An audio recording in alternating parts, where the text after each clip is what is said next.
Today's class about adeno, parvo and pox. So, what is your idea about the pox virus? Pox virus is smallpox is eradicated. This is one pox. Chicken pox is not pox virus. It is caused by varicella zoster, but you should know how to differentiate between a chicken pox rash and smallpox rash. That is the only point. Let's start. Adenovirus. Adenovirus is a DNA virus and it is a double-stranded DNA virus. There is two types of adenovirus. One is for the avian adenovirus, another is mammalian adenovirus.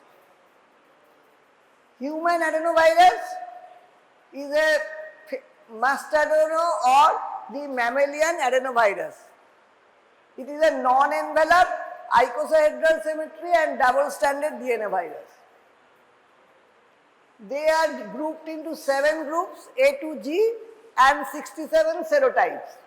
They can cause two types of infection in the human cell. One is lytic infection and another is dormant. That is means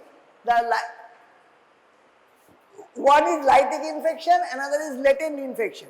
The DNA virus has a tendency to latency, where it occurs the latency.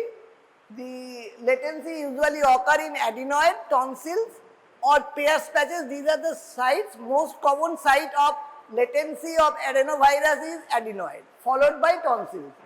The lytic infection is a viral reproduction cycle where the adenovirus enters and replicates inside the host cell and also kills the cell. Latent infection remain usually in the lymphoid organs.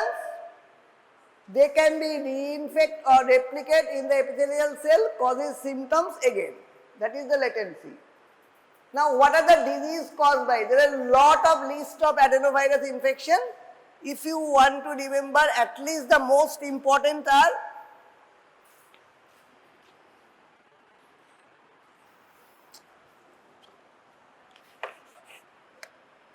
11 and 21, this can cause hemorrhagic cystitis.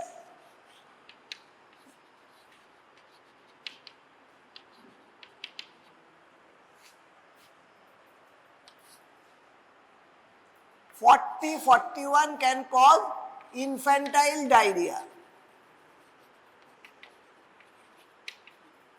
And there are different ocular eye manifestation. Ocular manifestation are there. So, these are most important species of adenovirus. Can anybody tell hemorrhagic cystitis, any drug causing hemorrhagic cystitis? Can you name any drug which causes hemorrhagic cystitis? So, drug causing hemorrhagic cystitis, this can be an MCQ. Cyclophosphamide is the drug that causes hemorrhagic cystitis. সেই জন্য cyclophosphamide, if you give cyclophosphamide as chemotherapy, hydration is done very before the administration of cyclophosphamide. So, cyclophosphamide is a drug that can cause. So, these are the common cause: pneumonia, conjunctivitis or pink eye conjunctivitis. That is epidemic keratoconjunctivitis. That is one of the common and severe infection of adenovirus. Ocular infection, acute gastroenteritis. It can cause the lung infection like upper respiratory infection and lower respiratory tract infection, not in mostly in immunosuppressed patients, that is transplant patients. Epidemic keratoconjunctivitis is a severe and highly contagious form of viral conjunctivitis, usually caused by adenovirus. So, how it enters in our body? It usually enters either through eye or through nasal or through mouth. It can cause infantile diarrhea. Immunocompromised patient. Infection is most commonly described in two types of immune suppressed patient. One is hematopoietic stem cell transplantation, that means allogenic or bone marrow transplantation, and second is solid organ transplantation. A wide range of infection can be caused by adeno. GI disease, hepatitis, hemorrhagic cystitis. These are 40, 41 for infantile diarrhea. All of these subspecies can cause this type of infections. Important, I have already mentioned. Remember these two. How will you diagnose adenovirus? What are the sample? For respiratory system, the sample is same. For upper respiratory sample, you need to take the throat swab or nasopharyngeal swab, and for lower respiratory tract, either you take a sputum or sometimes a serum for serological test. Multiplication in the nucleus. What are the methods? Viral culture, PCR, viral antigen assay and serology. Antiviral therapy is rarely required for adenovirus. There are two antiviral, that is ribavirin and cidofovir, that can be used in severe adenoviral infection in case of transplant patients. So, two antiviral, ribavirin and cidofovir can be used. It has been already covered, the chicken pox virus in herpes. Parvovirus. What is the speciality of parvovirus? Parvovirus, two specific speciality for parvovirus where MCQ usually comes. One is, it is the smallest virus. Parvovirus is the smallest virus, and what other? Parvo, what is, it is the smallest virus. Tell another. It is a single-stranded DNA, only the DNA virus that is single-stranded. So remember, parvovirus is only example of single. All the DNA viruses are usually double-stranded except parvo. Name one example of RNA virus which is double-stranded. Most RNA viruses are single-stranded. Can you name one RNA virus which is double-stranded? Rotavirus. So most of the RNA virus are single-stranded virus. Most of the DNA virus are double-stranded virus, except parvovirus is single-stranded DNA virus. So let's start. It is the simplest animal virus. It is the smallest virus, 18 to 26 nanometer in size. It is non-enveloped, icosahedral symmetry, only DNA virus that possess single-stranded DNA. Depend upon the host cell enzymes for replication. Transmission by respiratory route followed by blood transfusion, transplacental route. It infects the precursors of RBC. When you, parvovirus B19 has a special tropism for erythroprogenitor cells in the adult bone marrow and in fetal liver, as it binds to blood group P antigen. So main pathogenesis is it can affect the precursors of RBC. What is the most common infection for parvovirus? That lead to red cell destruction. So these are the common disease. Erythema infectium or fifth disease, transient aplastic crisis, pure red cell aplasia, non-immune hydrospitalis, papular purpuric gloves and sock syndrome. So pure, there is another term, pure red cell aplasia. That's why I have mentioned in pathogenesis, it has a big tropism, special tropism for erythroid progenitor cell. That's why it can cause the pure red cell aplasia, not the pancytopenia. So it infects only the precursors of RBC, that is pure red cell aplasia. Transient aplastic crisis. In which type of patient transient aplastic crisis usually occur? It is a patient with sickle cell anemia. Sickle cell anemia are more prone to give this transient aplastic crisis due to parvovirus infection. Erythema infection or fifth disease. Erythema infection থেকে আর কি question আসতে পারে? What is the appearance? A rash.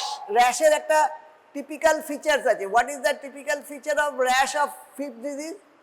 It is called slapped cheek appearance. জানো, slapped cheek appearance. Slapped cheek appearance. So rash appears in the face, slapped cheek appearance in the fifth disease or erythema infection. How will you detect? PCR detects the viral DNA and gene code for VP1 and VP2. Real-time PCR can quantify the viral load. Antibody detection against VP1, VP2. IgM appears early. By immunohistochemistry, we can detect the viral antigen also. No antiviral drug is available. Symptomatic treatment is given. So, what are the 4 points you need to remember about Parvo? First is it is the smallest virus. It is a single stranded DNA virus. It depends on the host cell for replication. Commonest infection is fifth disease or erythema infection. And what is the clinical feature is slapped cheek appearance. So, rash appears in the face.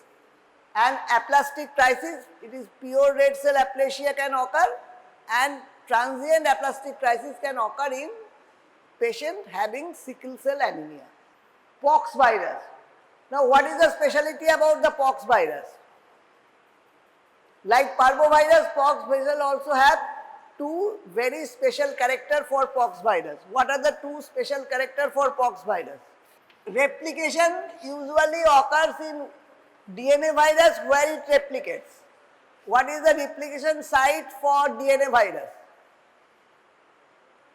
Most are replicated in the nucleus. Poxvirus replicates in the cytoplasm.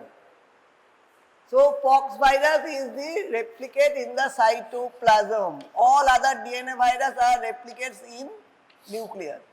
Can you tell one single RNA virus which replicates in the nucleus? Most RNA virus replicates in the cytoplasm. Name one example of RNA virus that replicates in the nucleus.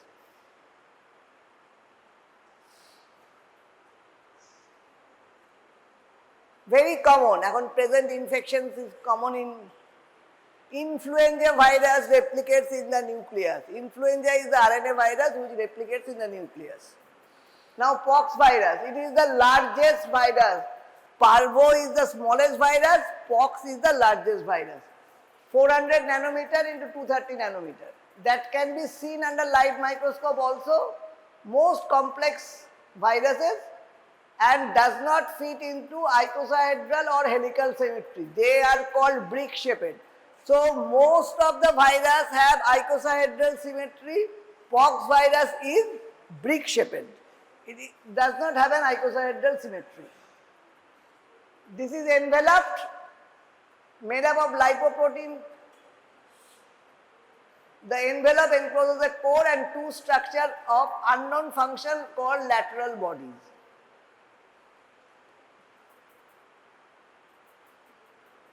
It is biconcave dumbbell shaped core, possesses single linear double stranded DNA, only DNA virus that replicates in the cytoplasm. Now what are the pox viruses? One is variola. Variola, causative agent of smallpox. Vaccinia was used for vaccine production for smallpox. Molluscum contagiosum and monkeypox is now.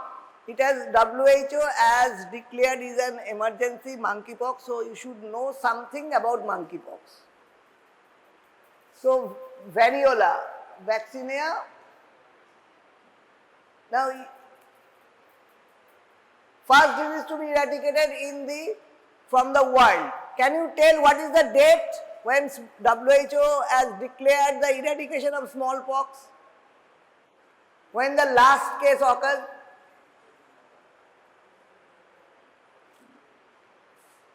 It is in 1980, 8th May. Smallpox eradication was declared. Where the last case, so you should know the timeline, 8th May 1980, WHO declared is at the smallpox is eradicated. Last natural variola major case was in Assam in May 1975. And last variola minor was in Somalia, 26 October 1977. At least you remember the last one, the date of eradication or declaration of eradication, it is 8th May 1980. and last variola major case was in Assam, India in 1975, and last variola minor case was in Somalia in 1977. There was a mall outbreak in Birmingham due to accidental spread of virus. That after that, most laboratories have destroyed the smallpox stock, viral stock they had. There are two areas, CDC Atlanta and Center for Research and Virology in Russia. These were the two laboratories where still smallpox virus are kept as a stock. Now tell me what is the implication in present day? Smallpox is eradicated, we are not taking vaccine. So what is maybe the common clinical implication why we are reading smallpox still? One, this is the only disease that is eradicated, first viral disease to be eradicated. Now, any implication? It can be a weapon for bioterrorism. If it is leaked from any of these labs, this smallpox, because no people are vaccinated nowadays. So that can lead to a pandemic and death of many people. So smallpox can be used as a weapon for bioterrorism. And vaccination has stopped. So in 1980 are not immunized after the people born after 1980. That's why it can be used as a potential agent for bioterrorism. It is an exclusively human pathogen, no animal reservoir. Patients were only the source and no carrier state.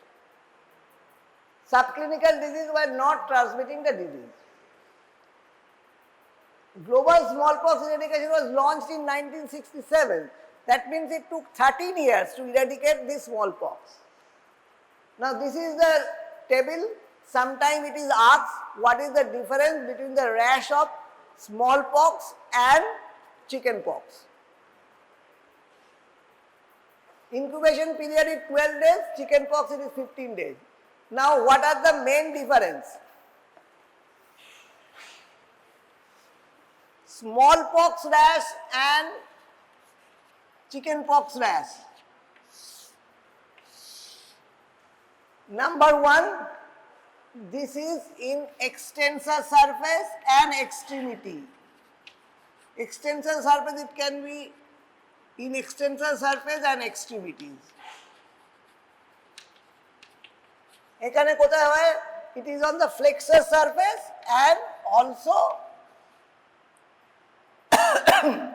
in the trunk mostly. Palms and soles can be affected, but chickenpox is the rash does not occur in palm and sole. Next, face can be involved. Face কিন্তু chickenpox rash হতে পারে, but face কখনো smallpox rash usually didn't occur in face. So face is not involved in smallpox, but it is involved in chickenpox. Next rash is deep-seated. Deep-seated rash. It is a deep-seated rash in case of smallpox and it is superficial. Our third point, what is the relation with fever? What is the relation when smallpox rashes appear? Fever usually subsided. But with the rash, fever comes down. In chickenpox, what it occurs? With rash, fever goes up. In chickenpox, the fever or the temperature goes up with the advent of rash. And in smallpox, the opposite. The rashes, when rashes appear, fever comes down.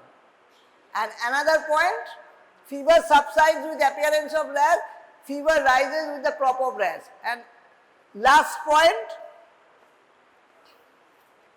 what is the chickenpox rash called? It is pleomorphic or it is in the different stage. Pleomorphic may not be the term, but the rashes are in different stage. Different stage that because crops of rashes appears at different time. But in smallpox, all the rashes were in the same stage. So different stage rash thaka jay in chickenpox. So these are the 4 or 5 important points to differentiate smallpox and chickenpox.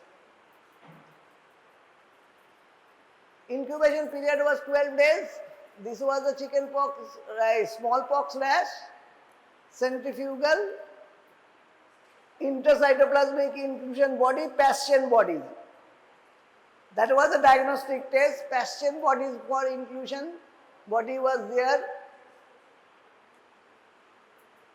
Egg inoculation, CAM, chorion allantoic membrane, in cheek embryo or embryonated egg. Where it occurs, POC usually forms. যদি embryonated egg এর একটা poster তৈরি করা হয়েছে, maybe given. So little bit about the embryonated egg. Embryonated egg এর chorion allantoic membrane it forms POC. So POC K form করে? First is it forms by smallpox, that is variola. It is also formed by vaccinia. Vaccinia means where the smallpox vaccines were made. So vaccinia form করে POC, আর smallpox variola POC form করে in embryonated egg or cheek embryo. How will you differentiate the pox between smallpox of variola, that is, and POC of vaccinia? In vaccinia, the POC is larger, it is more hemorrhagic, and it can grow even at 41 degrees centigrade. So vaccinia je POC hoy, that is larger, more hemorrhagic, and grow at 41 degrees centigrade also. Antiviral drug, methicillin, cidofovir use kora hoto. Vaccine single dose dewa hoto. Cowpox vaccine was discovered by Edward Jenner. There is another question, that is cowpox vaccination. First attempt of providing artificial immunity. Vaccinia virus cross-react, and that's why vaccinia virus was used as smallpox vaccine. Vaccinia differs from variola, guarnieri body. Vaccinia produce larger hemorrhagic and necrotic POC. So that is the difference. POC in cat, the vaccinia is larger, more hemorrhagic and necrotic POC, and it can grow at 41 degrees centigrade. Another virus, another pox virus is molluscum contagiosum. Molluscum contagiosum is an obligate human pox virus that produces basically skin lesion. These are the lesions: pink, pearly, wart-like lesion, 2 to 5 millimeter in size. It is umbilicated with a dimple at the center. How it spreads? Molluscum contagiosum route of entry. Route of entry is by contact or very rarely by sexual contact. So it is by direct contact. Transmission is by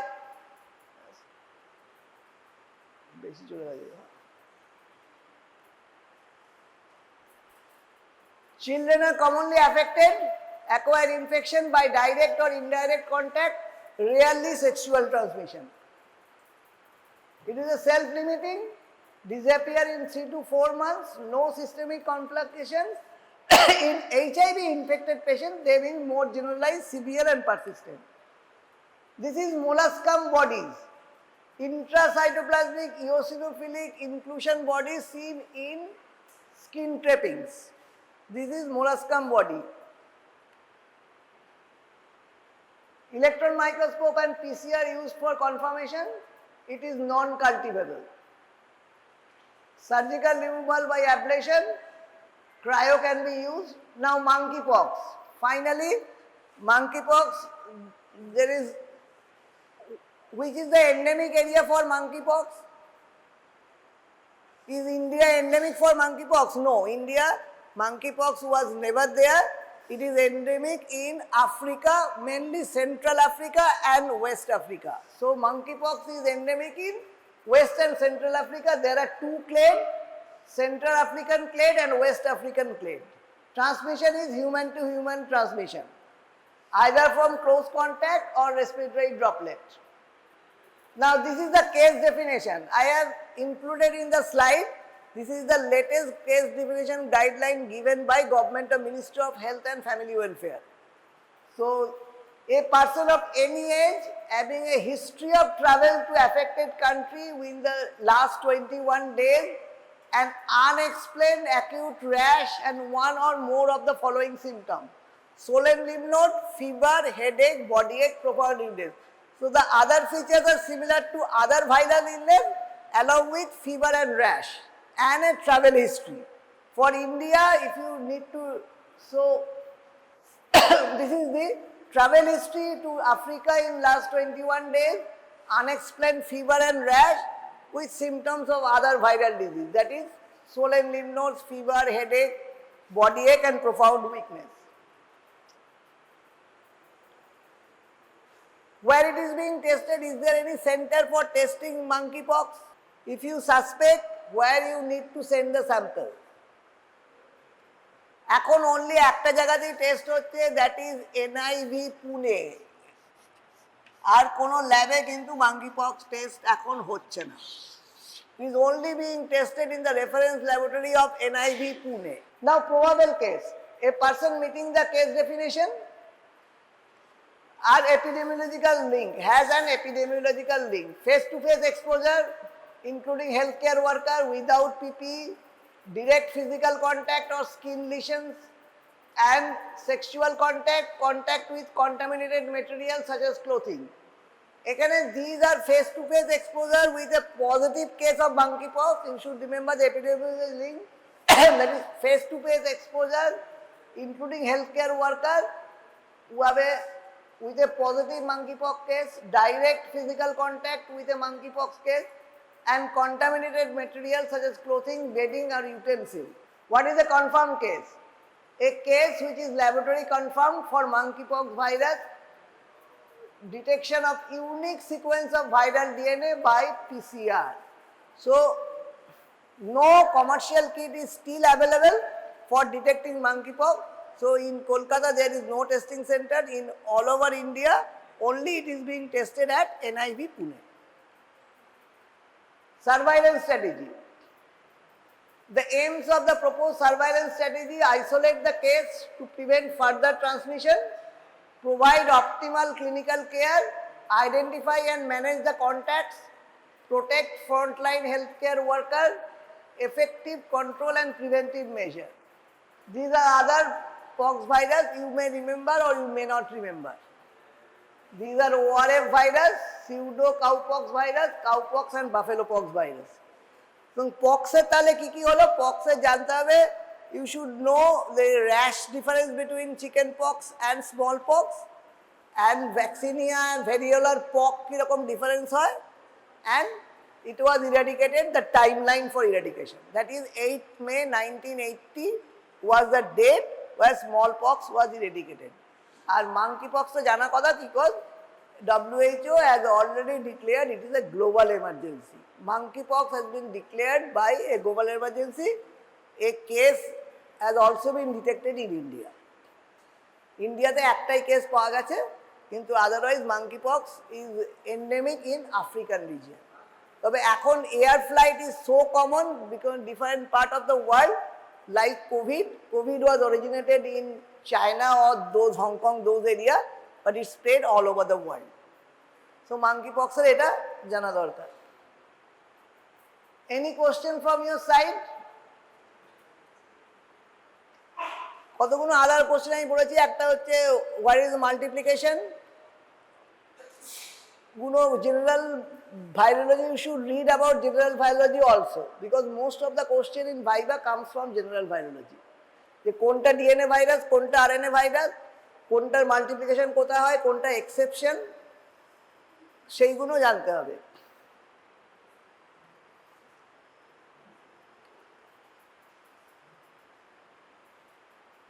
Any question from your side? Acha, one thing, I was checking your copy, none of them has written correctly the difference between halophilic and non-halophilic vibrio. What do your idea about halophilic and non-halophilic vibrio? Halophilic non-halophilic কেউ লিখতে পারেনি, আমি কয়েকটা খাতা দেখা হয়েছে, তাহলে কিন্তু halophilic and non-halophilic vibrio difference, তা বাকি ফার্স্ট পার্ট ওয়াজ রাইট, যেটা ল্যাব ডায়াগনোসিসে খুব কম জনই ডিফারেন্সিয়েটেড দে কলেরার when you are diagnosing Vibrio cholera transport medium, enrichment medium and the what are the cultures media used, এইটা কিন্তু খুব কম লোকই লিখেছে, কিন্তু কয়েকজন লিখেছে, they have written this differentiated very well written, they about the transport media, also the enrichment media and the what are the solid media and liquid media can be used for culture of Vibrio. কিন্তু হ্যালোফিলিক নন হ্যালোফিলিকটা কেন, why you have not differentiated হ্যালোফিলিক এর মানে কি? হ্যালোফিলিক আর নন হ্যালোফিলিকের difference যদি করতে হয় তাহলে কি গ্রো করবে?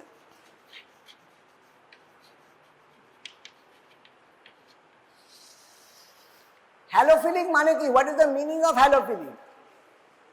Halophilic means salt loving.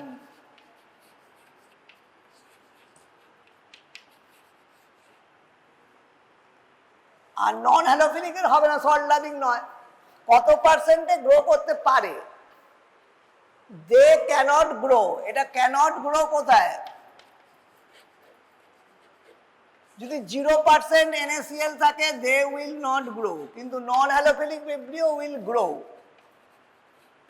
So at least a concentration of 0.3 or above দরকার for to grow. What is the highest concentration? যদি salt concentration 6% থাকে, above 6% or above, হ্যালোফিলিকের নন হ্যালোফিলিকের মধ্যে কে গ্রো করবে না করবে? হ্যালোফিলিক will grow. In above 6% they will not grow. So this is the cutoff. 6% or above যদি sodium chloride concentration থাকে, non halophilic will not grow but halophilic will grow. Our example, so these are the two. Without salt they cannot grow and more than 6% non halophilic will not grow. Non halophilic এর example কি? Vibrio cholerae হচ্ছে non halophilic. What are the example of halophilic Vibrio? One is Vibrio parahemolyticus, Vibrio alginolyticus,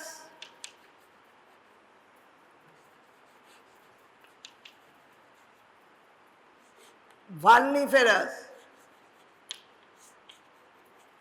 So these are the common example of halophilic Vibrio. দুটো point, they cannot grow without salt. So some salt concentration must be there for halophilic Vibrio to grow. যদি salt concentration 6% এর উপরে করে দেওয়া হয়, the non halophilic will not grow but halophilic will grow. আরেকটা আছে, that is though not related with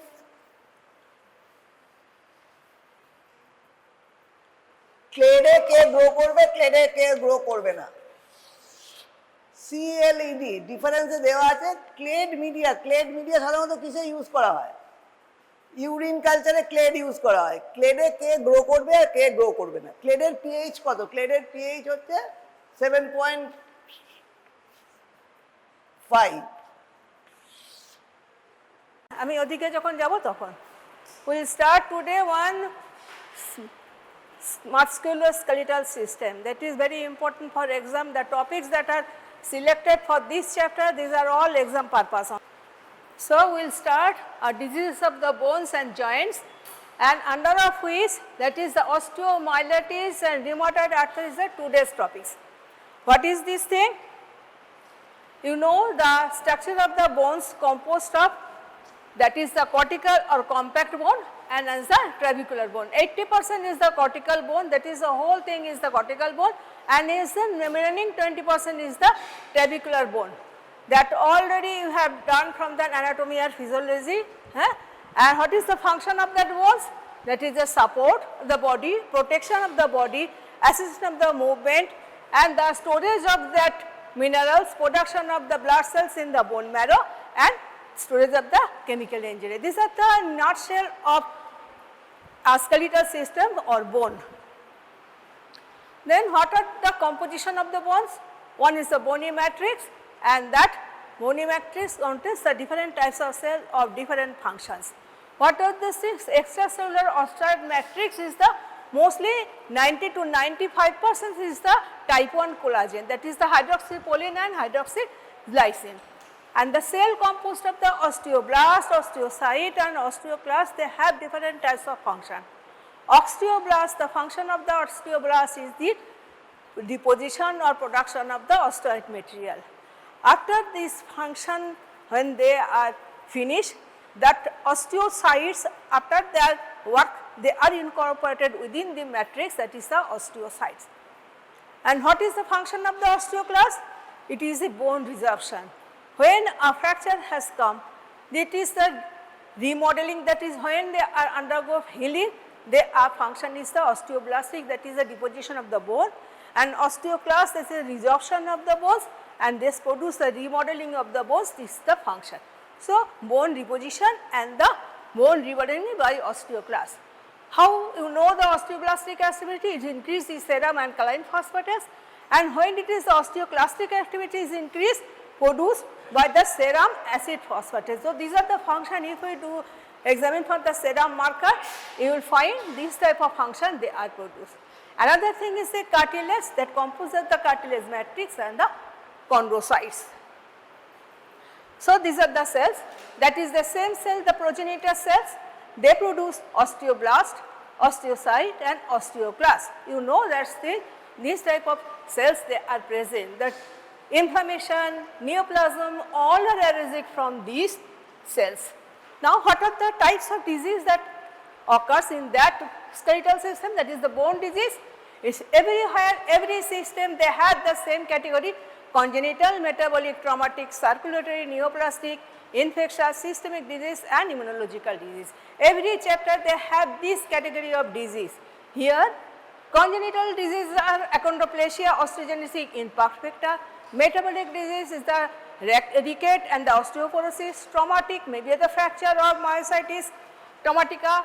Circulatory is the osteonecrosis. Neoplastic may be primary bone tumor or may be a secondary from coming from outside. Infectious, today's topic is the osteomyelitis. Next, the systemic disease can occur, and immunologically, that is that rheumatoid arthritis. So, these are the category of the disease in the bone. So, we will discuss today this inflammatory, that is the osteomyelitis, and immunological, that is the autoimmune disorder, is the rheumatoid arthritis. So, bone infection. Today we will start from that, that is the exam question, maybe in the long question, maybe in the short note. So, osteomyelitis sometimes they ask in the oral exam also. So, what is this? The infection of the bone and bone marrow is called osteomyelitis. Myelin is a marrow. So, inflammation of the bone and the bone marrow is called osteomyelitis. It may be acute or chronic, and in between the subacute. So, acute osteomyelitis, chronic osteomyelitis, or it may be in between the subacute osteomyelitis. So, what are the types of organisms that produce osteomyelitis? Osteomyelitis, it is usually, this is the bacteria, commonly they produce the acute pyogenic osteomyelitis. So, it is caused by the pyogenic osteomyelitis. Chronic osteomyelitis, it is a granulomatous type, maybe TB, syphilis, or it may be a fungal or parasitic disease. So, disease may be acute infection, that is some pyogenic organism, or it may be a chronic bacteria, that is the tuberculosis, syphilis, or it may be a fungal or parasitic origin. And what is the source of infection? How that infection come to the bone? That is the source. It may be hematogenous route, that is the infection from the one side, it comes to the bones, that is the hematogenous through roots. Hematogenous root, just like the metastasis you knew, that is the hematogenous roots of metastasis. Similarly, the organism, that pyogenic bacteria, whatever type of these things, they come for the hematogenous root. Another one is the direct open case, that is the, sometimes it is the compound fracture, that is the undergo fractures, bone is open and give rise to open infection, that is the direct invasion, that is the fracture, maybe in the operation and that side, maybe a skin infection is a chronic one, may goes to that bone also, that is the skin puncture, or it may be direct spreading for the inflammation of the surrounding structure. So, these are the source of infection from the local, from the fracture, from the skin puncture, from the fracture, compound fracture, or maybe from the hematogenous for the other side. So, now we will go to the acute hematogenous osteomyelitis. It is very common in children, and adult osteomyelitis also occurs during the immune deficiency or depressed immunosuppressive drug, or sometimes disability, that is the diabetes, AIDS, such immunocompromised patient, they are suffer from the osteomyelitis. Usually it is occurs in the children. What is the pathogenic? Organisms are Staphylococcus aureus, Streptococcus, E. coli, Pseudomonas, Klebsiella, Haemophilus influenzae and other aerobics. These are the common organisms that produce the pathogenic, that is the pathogenic bacteria, that things. And Staphylococcus say that 80% to 90% is the Staphylococcus aureus. What about the neonates? Beta hemolytic Streptococcus is the most common in neonatal, that is the Haemophilus influenzae and group beta hemolytic Streptococcus in the children. So, it is very common in the children and neonates, rarely occurs in the adult due to immunocompromised things. So, children organism, pathogenic organisms are this, and neonates Haemophilus influenzae and beta hemolytic Streptococcus. Now, how that occurs? What is this thing? The organism just proliferate here. Whatever may be the source of infection, they comes here, they proliferate here. Here is that metaphysis, epiphysis, and it is the metaphysis. The metaphysis is the common site, will come in the next one. That is the epiphyseal plate. Organism grow here, proliferate, if not cure, they proliferate, go in downwards, or it go to the cortex and to the Haversian canal and go outside, and lifting the periosteum produce the subperiosteal abscess formation.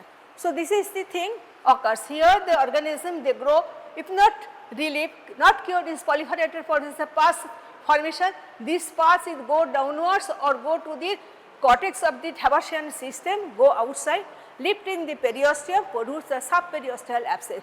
This is the process next. So, this is the focus, they proliferate, cortex, they dissolve these things or necrosis of this cortex, go outside, the lifting the periosteum is the subperiosteal abscess formation. Here is the subperiosteal abscess and go downwards. This is the necrosis of the bone and this is the process. So, if you ask in the exam, you draw like a small diagram to represent this, what is the pathogenesis. Now, what happened? That site is the metaphyseal end of the long bone. I will come, why it is common in the metaphyseal end? Because the artery, these are the nutrient artery as the end artery, and that is the sluggish of the blood, and that blood is the very sluggish circulation, and these macrophages are also less here. So, this is the site for proliferation in the metaphyseal end. Why it is common? Due to the end artery, hairpin like bend and this sluggish circulation, that is why the metaphysis is common for osteomyelitis. This is the collection of these pus, they come out after lifting the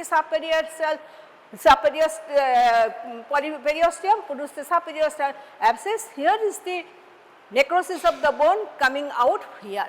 So, there is the end artery branches of the nutrient artery, acute inflammation response due to this infection, tissue necrosis and the breakdown of the bone gives us to obstruction. Due to this obstruction, bone undergo avascular necrosis due to the pressure of that nutrient artery gives rise to avascular necrosis, and this necrosis gives rise to a sequestrum, that is the dead piece of bone called sequestrum in this area, and give rise to a chronic osteomyelitis. So, acute osteomyelitis if not cured undergo continued process give rise to a chronic osteomyelitis. So, this is the morphological feature. Infection begins at the metaphyseal end of the marrow cavity, pus formation gives rise to spread of infection to the marrow cavity, endosteum, Haversian canal gives rise to periosteitis. After that thing, the lifting of the subperiosteal space produce the subperiosteal abscess, and causing this collection of these pus give rise to straightening of the blood vessels and compression of the blood vessels called the necrosis of the cortical bone causes the sequestrum formation. So, sequestrum is a dead piece of bone that are separated from the chronic osteomyelitis and due to the impaired blood supply in the cortical bone, and later on the formation of the new bone during the healing. So, there is a feature of the structure, that fracture healing. So, or it may be a dead piece of bone, they try to heal by nature. So, there is a encasing of the new bone formation around the dead piece of bone, that is the sequestrum, and that dead new bone is called involucrum. So, later the new bone beneath the periosteum encasing the dead piece of bone is called involucrum. So, sequestrum, it is a dead piece of bone that are separated from the during the process of chronic osteomyelitis, and the sequestrum is a encasing of the new piece of bone during the healing process. So, and that the space, the opening space that are the pus or necrotic materials come out cause the cloaca will come next. So, I told it is an epiphysis, this is the metaphysis, this is the nutrient that it is a hairpin like bend. Here is the sealing of the infection due to sluggish circulation and end artery, and this produces the infection and coming out after lifting of the periosteum as subperiosteal. Is it clear? Is it acute osteomyelitis in children? How it is occurs? Children, they do not have fusion of this plate, that is the epiphyseal plate, they will not fuse. So, children, they are fused. So, when they are infection from this here osteomyelitis, they go to the directly for the piercing the epiphyseal plate and involving the joint space. But in adult, when it is occurs, they go through the joint capsule and involve the joint. So, in children, the epiphyseal growth plate directly piercing that infection and go directly the joint cavity, but in adult, through the joint capsule, they do not have power because of the fusion of the epiphyseal plate, and through the capsule they involve the joint. So, this is the acute inflammation in the children, they directly pierce the epiphyseal plate and go involve this knee joint, but in that adult through the joint capsules they involved. Now, what are the other types morphologically? Morphology two types, this is a Brodys abscess, sclerosing osteomyelitis of Gary. Brodys abscess is a small interosseous abscess that are surrounded by the cortical bone, reactive bone, and sclerosing osteomyelitis usually in the jawbone. This abscess is surrounded by the new bone, extensive new bone formation. Only you know that name Brodys abscess and sclerosing osteomyelitis Gary, one type of morphologically it is an osteomyelitis. See this bone. Bone is the rough, here is that cortical necrosis, this is the bone, here is the infection of the bone and the marrow cavity, is the inflammatory cell inside the marrow, here is the sequestrum, that is the necrotic piece of bone, no cell present, only the matrix and dead bone, and involucrum, this is the encasing the dead piece of bone, that is the involucrum, this is a new bone formation. So, one thing is that the procedure, how it is occurs. What is sequestrum? Dead piece of bone that are separated during the process of osteomyelitis, and involucrum, it is the new bone formation surrounding the sequestrum when it is a process of healing in chronic osteomyelitis. Clear? See the patient is coming here, that is the sinus, the pus is coming out from this bony surface to outside. Here is some sinus formation. The bone, it is the collection of the pus inside that, this is the epiphysis, this is the metaphysis, this is the collection of this pus. So, it is the site is metaphyseal end of the long bone. Why it is common? Examiner will ask, due to the peculiar structure of the blood vessels, hairpin like bending, sluggish circulation, and this is the cause of this. Now, how you diagnose this case? Clinically, the patient is presented with fever, local throbbing pain, soft tissue inflammation, maybe come in the late with the sinus formation. Laboratory investigation, if we do blood, is it? It is a pyogenic, if it is a pyogenic, that is the neutrophilic leukocytosis, or usually chronic inflammation, usually not neutrophilic leukocytosis, usually the normal, but the other cause, it can present in the blood. And the C-reactive protein, due to chronic inflammation, the C-reactive protein, the acute fast protein, they are elevated in any chronic inflammation. So, it is a chronic osteomyelitis, the C-reactive protein or CRP is increased. ESR also increased due to the chronic osteomyelitis. If we do blood culture in acute osteomyelitis, the organism are circulating in the blood, 50% you can get from the blood culture, or if you do collect the pus, if we do culture, give rise to the 50% it give rise to the organism for culture positivity. Now chronic osteomyelitis, see this thing. In chronic osteomyelitis, what I told, sequestrum, it is a necrotic bone that are embedded within the pus or infected granulation tissue. So this is the sequestrum, so this is a dead piece of bone that are produced or that are separated from the necrotic bone during the chronic inflammation, that is a dead piece of. And the sequestrum is a new bone formation around this dead piece of bone. They are separated during the healing process. Healing, it is an inflammation, tissue destruction or goes on simultaneously as attempt at healing. কারো answer পাওয়া যায়নি chronic inflammation কাকে বলে। So, during chronic inflammation, this is a new bone formation. তাহলে কি হচ্ছে, inflammation হচ্ছে, tissue distraction হয়ে যাচ্ছে, that is the sequestrum, and new bone formation হয়ে যাচ্ছে involucrum. And at that opening, that window, that is the opening of that all the things, that is the pus, all the dead piece of bone that are coming out this window, this is the opening, is called cloaca. So, it gives rise to, sometimes they ask in the short note, you can explain the sequestrum, or it may be involucrum, or maybe a cloaca, any type of you can get in the exam or maybe in the oral exam. So, sequestrum, what I told, is a dead piece of bone that all become separated during the process of necrosis of the chronic osteomyelitis. It is a complication of chronic osteomyelitis. And what is the peculiarities of sequestrum? Inner is that inner surface is smooth, outer surface is rough. Why it is smooth in the inner surface? That is a collection of pus, that is why it is smooth. And outside this is a new bone formation, it is due to rough. And encasing that rough surface, the new bone formation. So, the peculiarity of this sequestrum is the inner surface is the rough, is smooth, and outer surface is rough. And the involucrum, it is a dead piece of new piece of bone, they are produced encasing the sequestrum, that is during the healing process of chronic osteomyelitis. See this thing? It is an MRI or something. So, this is the epiphysis, this is the metaphysis, here is that inflammation, osteomyelitis. Different types of sequestrum, if anybody asks, there are different types, tubular, ring shaped, black, these are not so important for you, but you remember that sequestrum also are different types.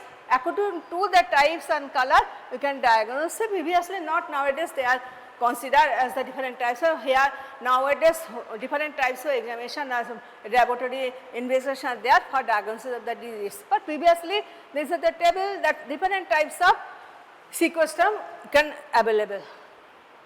Now, possible cause, what are the causes of chronic osteomyelitis? Possible cause, if it is inadequate treated, acute osteomyelitis may go to the chronic osteomyelitis. If not removed or if not treated, if patient comes, it is the chronic osteomyelitis. May be spread of infection from the other organ through hematogenous route, so coming from the fat, or it may be due to trauma, fracture, or it may be an internal fixation. Patient has a fracture, whatever may be the long bone, give rise to internal fixation or nail, they produce the chronic source of infection and chronic osteomyelitis. Or compound fracture, that is the, what is compound fracture? The fracture of the bone will come out from the skin, that is compound fracture. And due to this compound that the skin is open, so the infection will go from the outside to inside, produce chronic osteomyelitis. And other these also different types of virulent organism, maybe a tuberculosis, maybe other treponema, those are the virulent organism. If they are infected, they produce chronic osteomyelitis or infection from the surrounding soft tissue. So, acute osteomyelitis rise to the chronic osteomyelitis. It may comes from the hematogenous route from the other side. It may be a source of the internal fixation for fracture, or it may be a compound fracture source, or it may be a surrounding soft tissue, or if it is infected by the virulent organism. So, these are the causes of chronic osteomyelitis. What is the complication then? If it is a chronic osteomyelitis, what will happen then? If you keep or not treated, they produce the direct spread of infection from the local part to the systemic, produce the systemic septicemia and shock direct from the joint, tendon or the joint cavity, or through blood spread they produce the septic shock, or if it is too much of softness or the necrosis of the bone, produce the pathological fracture. So, the bone is brittle and there is the resorption of the bone and give rise to a vulnerable of the bone, produce the pathological fracture, and chronic suppurative osteomyelitis, and very rarely it produce amyloidosis. And another thing may produce if it is the skin is open, the chronic sinus may produce the squamous cell carcinoma. These are the complication of osteomyelitis. Now, chronic osteomyelitis are the cause. One is the very common cause, it is a tubercular osteomyelitis. Sources of infection you already have idea, that is from the lung, or it may be coming from the other hematogenous route and affecting the bones, or it may be affect the spine from the vertebra, from cervical vertebra, thoracic vertebra to lumbar vertebra. According to the site of vertebra, the clinical presentation also different. If it is in produced in the cervical region, the parts that infection of the spine, they produce the parapharyngeal abscess. Cold abscess, they produce the parapharyngeal abscess. If it is occurred in the thoracic vertebra, the parts coming out from the thoracic vertebra to the intercostal space are cold abscess. That is the intervertebral space from thoracic area spine comes to the that is the rib, that is the in the intervertebral that rib, they produce the cold abscess formation. Very important if it is occurs in the lumbar vertebra 1 to 5, it is very common. I will show you what is that pathogenesis, but what is the complication of that thing? Suddenly patient presented with the loss of sensation in the both leg, that is the paraplegia, and the infection of the lumbar vertebra due to the tuberculosis is called the Pott's disease, P-O-T-T-S, that is the Pott's disease, and that pus may come out in the psoas muscles called the psoas abscess. And if it is compression of the nerves, the loss of sensation of the both the legs produce the Pott's paraplegia. Suddenly a patient presented with the loss of sensation or the incontinence of the urine due to this compression of the nerves. So, very important. Without any alarming sign, the patient suddenly develop paraplegia, that is called Pott's paraplegia and the psoas abscess. These are the thing, and it may also occur at the bones and joints due to the chronic inflammation. So, this spine, this is the spine, this is the deformity of this thing, here is the thing, and under microscope already you know what is the microscopical features of tuberculosis, central necrosis surrounded by the epithelial cell, lymphocyte and Langerhans types of giant cells, clear under microscope. This is the vertebra. See this the intervertebral discs, they are the source. Here is the compression of this vertebra due to this compression of this intervertebral discs and produce the nerve compression and this Pott's paraplegia. Here is that thing. So, all the vertebrae that are injured or infected by the tuberculosis, they produce the tubercular lumbar vertebra, tubercular osteomyelitis chronic, and produce different types of clinical presentation according to the cervical area, maybe thoracic area, maybe in the lumbar area. Clear? So, you have to know this very common in our country, the tuberculosis unless proved otherwise. Now, tuberculosis source already I told different types thing. Now, from the history you know the diagnosis, from the investigation, that also you know, if we do X-ray or biopsy, the same tuberculosis in anywhere you can diagnose easily.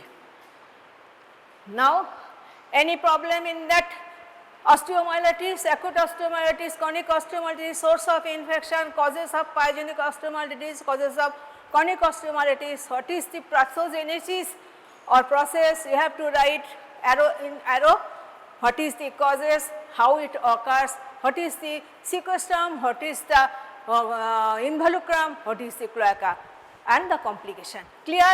Everything? All clear?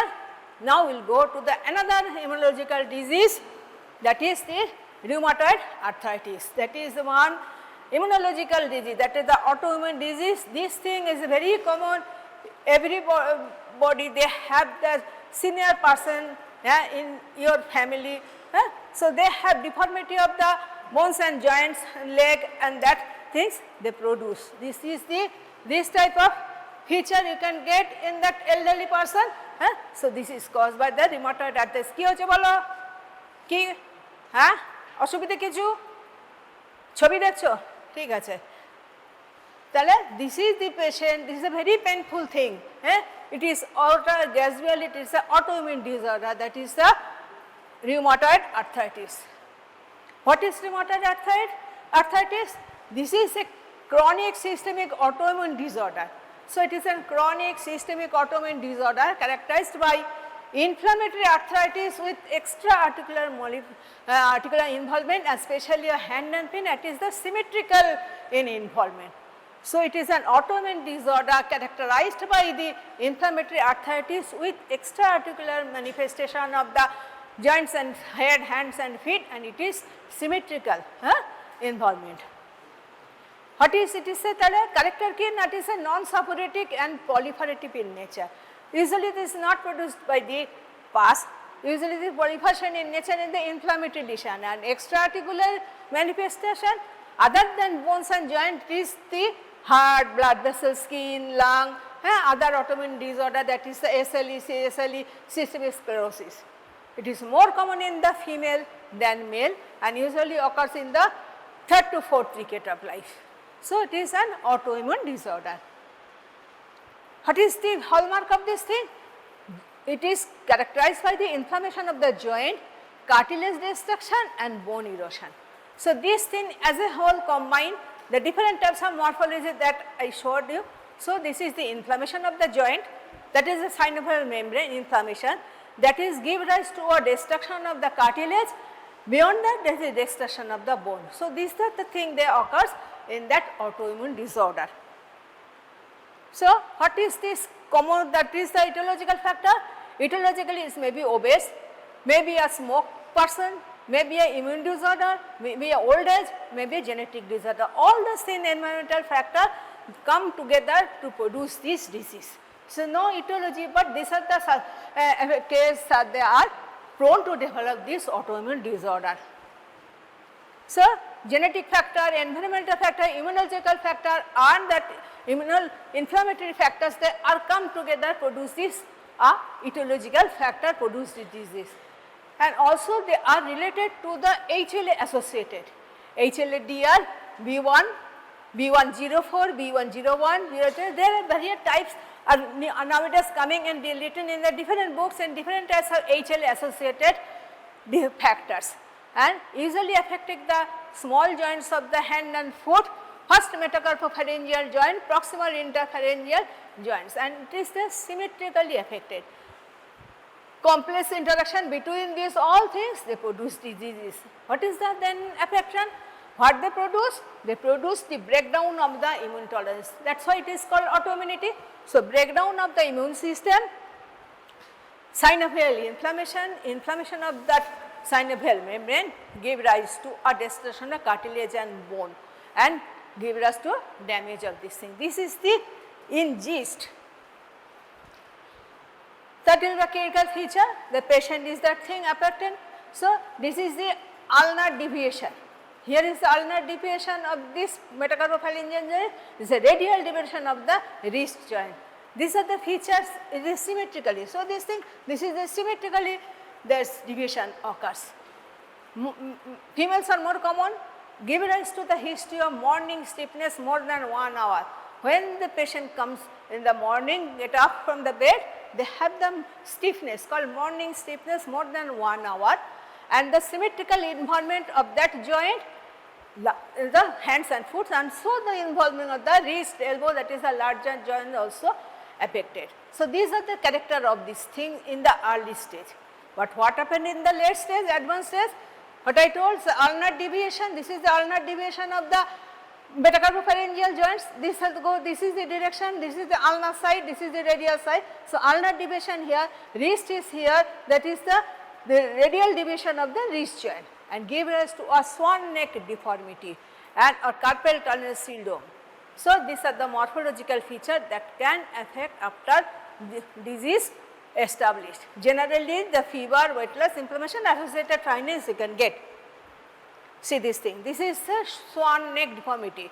See this thing, this is the swan neck deformity. Here is the deformities occur. This is the swan, this is the next swan neck deformity. Here is the radial deviation, this is the ulnar deviation of the metacarpopharyngeal. So, after seeing this, easily you can diagnose from the far, this is the due to the rheumatoid arthritis. What is the pathogenesis that I told? It is autoimmune disorder. It is characterized by genetically certain person of unknown cause. It is the genetically and environmental factor produce activation of the T cell and the B lymphocyte. Activation of the T cell, they invite the or pro-inflammatory cytokines, and the B cell, they produce the autoantibody and give rise to the destruction of these inflammatory cytokines. They destroy the synovial membrane, cartilage and bone, produce this arthritis. So, that is the antigen, the autoantibody they produce against this antigen, and the activation of the B cells, they are inflammatory cytokine as well as the antibody formation. The T cell, they trigger the inflammatory cytokines, that is the pro-inflammatory cytokines everywhere. They are act together combinedly, produce the inflammation of the synovium, inflammation with these chemokines are cytokines produce the inflammation and the inflammation of the joint. So, this is a nutshell, this is a various process, but it is a nutshell for your remembrance. Not long question will not come, only the short note sometimes it will come, but you have to know that this is the autoimmune disorder. So, only the two mechanisms of this inflammation, that is the pathogenesis in nutshell, that is the one is the inflammatory mediated inflammation, another is the antibody mediated inflammation. So, the two things, cytokines mediated inflammation and autoantibody against the self antigen, that is why it is the autoimmune disorder. Inflammatory mediated, all those things that I told, the T4, that is the CD4 TH, they invites the cells activated the CD4 TH1 and TH17, they invite the cells, cytokines, chemokines of TNF and different types of inflammatory cytokines, they will come and they activate the endothelial cells of the synovial membrane, give rise to the inflammatory cells, fibroblastic proliferation, all those things in the synovial membrane, leading to a cartilage destruction and bone erosion of that accumulated pro-inflammatory cytokine mediated inflammation of the synovium. This antibody, how they produce against self antigen, that is the production of the antibodies against the cytolysis, one of the process of protein metabolism. That antibody they are produced in the body, that is called the ACPA, that is a anti-cytolytic protein antibody. Against, that is what type of antibody it is, the IgM or IgA type against the Fc portion of the IgG. So, it is an antibody that are produced as IgM type or IgA type against the Fc portion of the IgG. This is the specific antibody that calls the RA factor or rheumatoid factor. So, RA factor is the antibody immunoglobulin IgM or IgA against the Fc fragment of the IgG secreted by the B cell and the circulating in the blood. So, this is the autoantibody body, they have that antigen, that is the cytolytic protein against these things, the antibody produced the invites all pro-inflammatory cytokines in that area, that is on the synovium, and produce the infection and the cartilage and bone destruction. So 80% is antibody, that is called RA factor, 80% cases positive, but it is not the specific. It is also present in the other type of autoimmune disorder also. I am not going to this what type of disease. So here is that anything that inflammation and the antibody formation. So what is the morphology? The joint, that is synovium, become edematous, thickened and hyperplastic. Due to this affection and inflammation, joint is that thickened, the synovial membrane is thickened, edematous. The surface of the synovium is very smooth. Due to this infection, they produce roughen, and due to the inflammation of those things. If we do microscopy, all the types of inflammatory cell you can see in that synovium. Increased vascularity, aggregation of the fibrin in the synovium, and within the synovial space produce the rise body. So aggregates of the inflammatory cell and the fibrin deposits that are floating within the joint space called the rise body. So rise body present within the joint space, it is due to the rheumatoid arthritis, and that inflammation also activate the osteoclastic activity. They have receptor, they are also activated and produce the destruction of the bone and cartilage and produce a erosion, give rise to a pannus formation. Due to this infection go downwards in the cartilage surface and bony surface and produce a solid mass, that is the papillary mass like thing, that is the pannus formation. So the produce this pannus, give rise to when they go beyond this cartilage, bones produce a cyst formation, and this leading to a complicated destruction of the cartilage and bone and produce the ankylosing, the fibrous, that is the pannus formation from the both surface of this cartilage and bone, and they fuse together for the fibrous ankylosis, and ultimately due to the chronic process the bony ankylosis produces. So fibrous ankylosis, that is the fusion by fibrous tissue of the joint from the opposite surface of the synovial membrane. After that they produce a bony ankylosis, and prognosis is very poor. This is slowly growing and prognosis is very poor. So this is the patient, this is the pannus formation, this is the synovial membrane, proliferation of these inflammatory cells and produce the pannus formation. Here this is the both surface, this is the smooth surface and this is the pannus formation. So give rise to the fusion of both side, opposite side produce the fibrous ankylosis, and at the end that is the bony ankylosis. And another I told it is a joint along with that extra articular manifestation, this is called the nodule. Due to this rheumatoid nodule that can also occur, same thing the necrosis theta like tuberculosis, the same thing can occur, that is the skin nodule called the rheumatoid nodule. Laboratory investigation, all the things of the autoimmune disorder, that is the rheumatoid factor positive, X-ray joint, you can see the different types of morphology, synovial fluid also you can examine, the inflammatory cell also you can get, and the mostly this is the rheumatoid factor is positive for IgM antibody against the Fc portion of the IgG. What are the diagnostic criteria? That is the morning stiffness that I told, more than 1 hour, arthritis in 3 or more joint, arthritis in hand and joint, symmetrical arthritis, rheumatoid nodule, RA factor positive and radiological changes. These are the features you can get. Any 3 or any 4 of these criteria present, this point in favor of rheumatoid arthritis. So this is morning stiffness, arthritis 3 or more joints, in symmetrical joint, rheumatoid nodule, serum RA factor positive and the radiological changes. These are the features for rheumatoid arthritis. Any 4 of these criteria it help in the diagnosis of rheumatoid arthritis. So rheumatoid factor I told, this is the IgM or IgA type against the Fc fragment of the IgG in nature. It is seropositive in 80% of the cases, but it is not significant. It can also occur in viral hepatitis, cirrhosis, sarcoidosis and leprosy. Also it is a non-significant, that is a non-specific, but it is 80% of that rheumatoid factor present in this rheumatoid arthritis patient. See this thing, here is the healthy, that is the clear surface of the synovial, this is the cartilage, this is the synovial membrane, here is the inflammation, here is the inflammation pannus formation, that is the fibrous ankylosis, this is the bony ankylosis, that is the fusion by fibrous tissue, here is the bony tissue. X-ray, so these are the different types of morphology according to the affection of the joint. So prognosis is very poor. If it is diagnosed early, it may help or it can slow the disease process, but if the patient is come very late, it is very poor condition.